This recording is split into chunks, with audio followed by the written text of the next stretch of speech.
What's up, everybody? Welcome to the Revival, and today I thought I'd fill my channel out a little bit since, as of the time of recording this video, I have 2 total up on the channel, and one is an intro video that means nothing, and the other one is just my favorite game of all time. So, I thought I'd throw in a little bonus video here. I thought I'd do some recent pickups, things that I've gotten over the past few months, and I got a really cool story with one of them that I can't believe happened to me because it's stuff I only see on other people's channels, which is really cool. So first thing first, I went to, in I think August of last year, I went to a concert up in Chicago for Distant Worlds, the Final Fantasy concert, where they do Final Fantasy music with a live orchestra. Phenomenal show, absolutely fantastic. And they came to Kansas City in January, so I was like, well, heck yeah, I'm gonna go again. So I got a pair of tickets for Christmas and went with my cousin, and the show was amazing. Obviously, it was great. And then as we were leaving, I saw at the merch stand they were selling vinyls of the actual show, which I thought was kind of neat. And I have personally never owned a vinyl record before. My mom has tons at her house from my dad, but I've never really thought about it or anything like that. And I was like, you know, if I can start collecting these, I think it'd be kind of neat because I think they'd look kind of cool on the shelf. Plus, it's Final Fantasy, and I obviously have to do that. It's got a whole bunch of just great songs on there, and obviously not the full concert, but it's just so cool to own something like this. Obviously, I haven't opened it yet because it's still in the packaging, and I frankly don't own a record player, so yeah. But kind of cool that I got it nonetheless.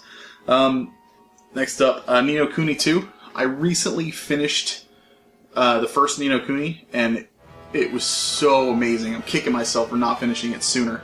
It was so good.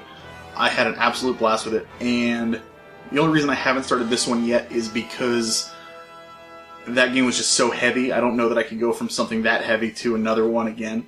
I need like a palate cleanse in between the two. Which I just played Dragon Quest IV, which was a huge game also. But I don't know. I wasn't ready for another Ni No Kuni quite yet. But I'm really excited to dive into this, especially with all the videos and the reviews and stuff that I've seen on this. It looks like so much fun, and obviously the artwork is gorgeous. The music in the first one was amazing, so I'm really excited to dive into that at some point. Next, we have a convention here called NakaCon here in Kansas City once a year, and basically it's all about like Japanese culture, anime, that kind of stuff. And typically I like to go because they have a few vendors that will sell like retro video game stuff. And sometimes even like DVDs of old TV shows. Like I picked up a while ago a DVD copy of Little Nemo the Dream Master. There was a cartoon way back when. If you know that game from regular NES days, you know that it's awesome. So yeah, pick that up, and just fun stuff like that I like to go and try to find. And this year there were 2 games that I saw, because normally everything's super overpriced. And this time I was lucky, and I was fortunate enough to get these at a good deal. So one of the games that I got was Nightmare Creatures on the Nintendo 64, complete in box. I used to play this when I was a kid. My friend, I never owned it, but my buddy Joey did. He was not a gamer by any means. He was an athlete and like amazing at sports, and we were complete opposites, but we got along really well. I was actually the best man at his wedding. But if he did get into a video game, he got into it, and he absolutely would destroy it, and he'd be so good at it. It was mind-boggling, because I was the gamer, but if he set his mind to it, he could be better than me at pretty much anything. It was crazy. And that's how it was with Nightmare Creatures. He was so good at this game. Basically, you're just hacking and slashing and killing monsters, and that's the whole thing. But for some reason, I was just awful at it. I was absolutely terrible. He owned the game, so obviously he played it more, but at the same time, I felt like no matter how much I played, I was not improving at all or getting any better, which I'm terrified to try it again. But it was basically like he would play for a little bit, he'd get super far, then he'd let me try, I'd die within 30 seconds, then he'd get back on again. And he tried to teach me, but man, I was terrible at it. But really cool to have that complete in box in my collection. Kind of the same situation with Cruis'n USA. When I got my Nintendo 64, I bought it off of my cousin, and he gave me a bunch of his games that he had, except one. One was Cruis'n USA. That was one that I didn't get, and it was because he had promised that to somebody else, which was fine because I still got Mario and Star Fox and that kind of stuff. So I was totally happy still. But I remember this game and having so much fun with it. This was like the first real racing game that I absolutely fell in love with. So I'm really, really happy to get the two of these in my collection, especially complete in box.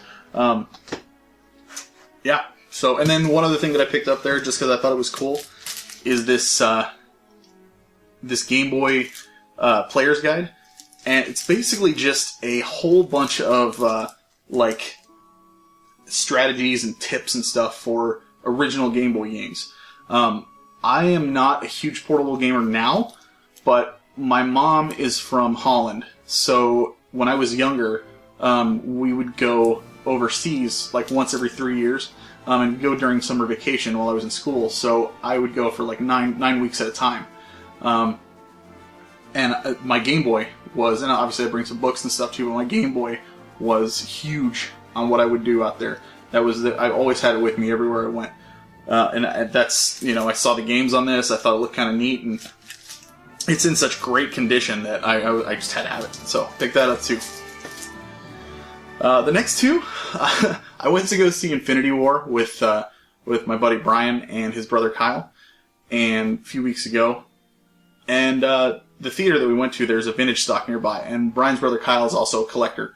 So I was like, well, we got some time to kill after work, so why don't we head over there and see if there's any games or anything like that we can look at. So we go into vintage stock, and we are looking around. Kyle gets a couple of things, and then I wasn't going to get anything, and then as I was leaving, I saw two things on the shelf. Dirt cheap. There's no nostalgic reason for either one of these. The only reason I got them is because they were dirt cheap. I'm talking less than $4 for both. Super, super cheap. Complete in box was the main reason. And I was like, why not? This way I don't leave empty-handed, and I got some box copies of games. They're both NES games. First one is Wheel of Fortune. Self-explanatory. It's Wheel of Fortune. To be honest with you, I'm curious though, and I probably will end up playing this at some point, just because I like solving stuff, so we'll see what happens.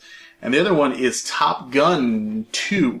Yeah, not the first one that I would have loved to have gotten complete in box. This is the second one that, from what I understand, was not as well received.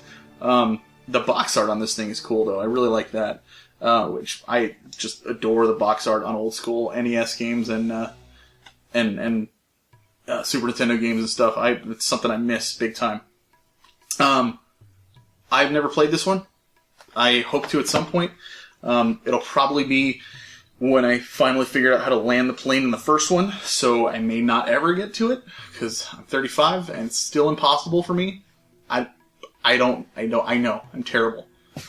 So, yep, those are little easy pickups that I got. The next thing, so, okay. I always see this stuff on other channels, and it always blows me away, because I'm always like, how come I can never have something drop into my lap like that? And I'm still giddy about it. This is literally a week ago too. So I work with this guy Nick. He's a good friend of mine, and we work together every day. And we talk, and he knows I'm a gamer and stuff. And we've mentioned in passing oh yeah, totally. I played Mario when I was a kid, and blah blah blah. Whatever. Just swapping stories, you do casual, nostalgic talk. Well, he had mentioned a couple of times that he had some old school games in his basement, and I was like, if you want to get rid of them, let me know, because I'm totally willing. He's like, oh yeah, well totally, at one point. So him and his wife were having a garage sale a couple of weeks ago, and I told him, I said, hey, if you're still trying to get rid of those games, let me know, man. I'd be more than happy to give you a fair offer to take them off your hands. So he says, let me see what I got, because I know my wife wants to get rid of them too. this way will save some space, and you know, we can finally get this thing going. So I was like, oh yeah, totally. So, and he named a few that he had. One of them was Gunsmoke, which I have. Where is it? No, there it is. Okay. I have wanted this game for a long time. It's not super rare or anything. It's nothing crazy about it. I just have wanted it because I remember playing it when I lived in Jersey, and I thought it was just a really fun game. It's not rare, not hard to find or anything. I've just never shelled out the money for it. But it was cool that he had that, and I was like, oh, well, clearly you've got a game or two that I don't have, so yeah, absolutely. So he's like, I'll shoot you a picture or text of what I've got tonight. You can let me know what it is you want. So I get home, and I get a text from him later that night, and like, as I'm looking at the picture that he sent, I was like, are you kidding me? Like, as a collector, there's certain things that I'll look for. Certain titles that jump out at me. Certain things I've never seen in the wild, or that I have seen in the wild, and it's just been so far out of my price range that it's just, you know, you kind of looking through the glass window like, I want it. Two of the games that he had on there were Kid Clown and the Jetsons, Coswell's Caper, on NES. And these games are quite rare for the system. And I was blown away that he just had them sitting in his basement. So I texted him back because I would have felt like the biggest jerk if I'd have been like, no, I mean, it's not much. If you don't want it, I'll take them. Like, yes. You know, I would have felt like the biggest jerk in the world if I had just done that. So I was like, I'm going to tell you what you have. That way I don't feel like a douchebag for screwing you over.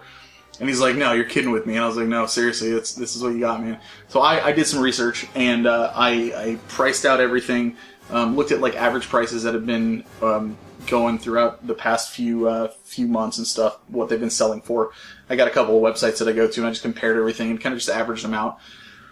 Came up with an Excel spreadsheet, sent it to myself at work, came in the next morning early, and I showed it to him, and I was like, all right, here's how much you're looking at as far as value, what I think you could potentially get for these if you were to sell these, like, you know, via eBay or something like that.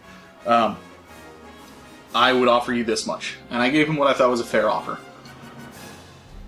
He countered with a rate basically that said, I don't care, I just want them out of my house. We'll just put it that way.